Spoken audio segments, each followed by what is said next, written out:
మాతోశ్రీ రమాబాయి అంబేద్కర్ భారత రాజ్యాంగ నిర్మాత భీమ్రావ్ అంబేద్కర్ గారి సతీమణి.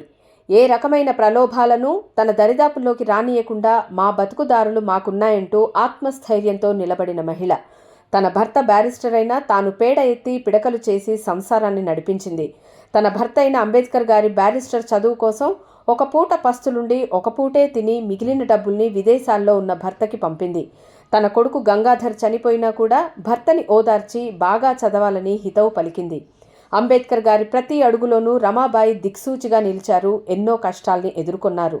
అందుకే రమాబాయి తన ఇంటికే కాకుండా ఒక ప్రపంచ మేధావిని తీర్చిదిద్ది ఈ దేశానికి దీపమైందని అనడంలో ఎలాంటి అతిశయోక్తి లేదు. ఆమెకున్న మనస్తత్వం, మానసిక ధైర్యం మనకు లేవా? లేకుంటే అలవర్చుకోవాలి, అలవర్చుకుందాం, తప్పదు మరి. అనుకూలవతి అయిన భార్య లభించటం పురుషుని అదృష్టం. అనుకూలవతి భార్య అంటే రమాబాయి లాంటివారే. నేడు రమాబాయి అంబేద్కర్ జయంతి. ఈ స్త్రీమూర్తిని మనసారా గుర్తు చేసుకుంటూ